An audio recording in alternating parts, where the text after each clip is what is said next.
By the early 60s, we had captured a device. It was actually during the Vietnam era, and we captured a Russian device called the Lida machine, L-I-D-A, which was actually looked at by a guy named Ross Addy, one of the leading researchers, again, for military. He looked at this, and it was used for putting military prisoners of war into trance-like states using flickering lights and sound and electromagnetic field oscillations so that you would get in a very relaxed state, in a state where they could extract intelligence much more efficiently from you.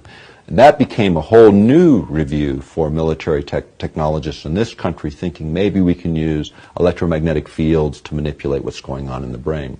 In 1969, there was a book published called Towards a Psycho-Civilized Society, and this was put together by Jose Delgado, and he had his doctorate in electrophysiology from the University of Madrid from 1950. He came over to Yale University in the mid-60s and began mapping the human brain, stimulating the human brain in primates and bulls and animals, all different kinds of animals, stimulating different parts of the brain to see what parts were responsible for what kinds of actions or cognitive functions and so on.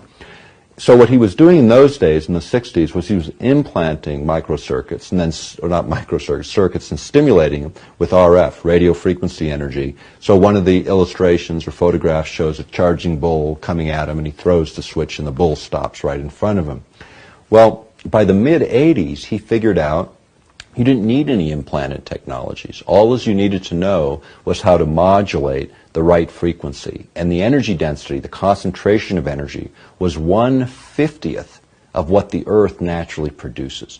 Very small energy in the RF range, radio frequency ranges.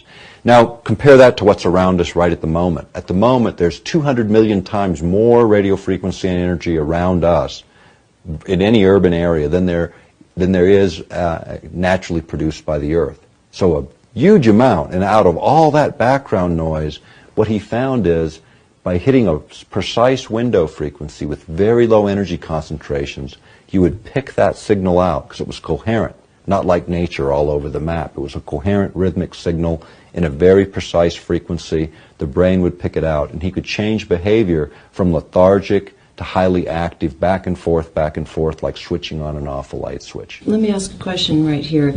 Is that with a subject that was in, say, a short distance of whatever he was utilizing to affect this particular pulse, or is this at large? Could he do this on, say, larger groups?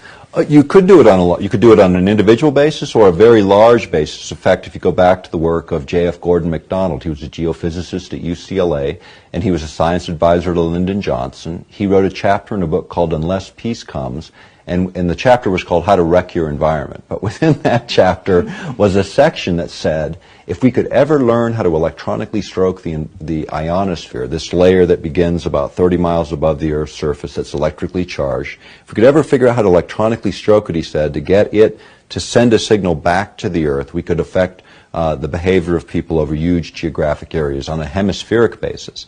And it wouldn't affect everyone. It would affect 70 or 80% of the population is what they more or less figured. But this was a technology that didn't exist in 1969. In the early 70s, Zbigniew Brzezinski referenced J.F. Gordon's work and said, this is a technology that will likely emerge. What has happened with a project that I wrote a book on some time ago, Angels Don't Play This Harp, about the HARP project, it was designed to do many things.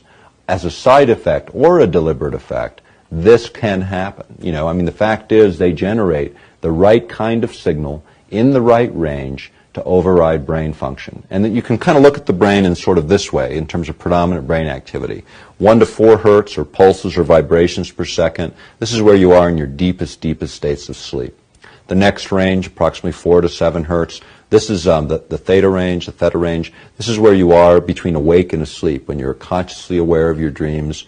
This is where little kids are between 3 and 6 years old, why they have trouble distinguishing reality from imagination, because of the way the brain works at that time.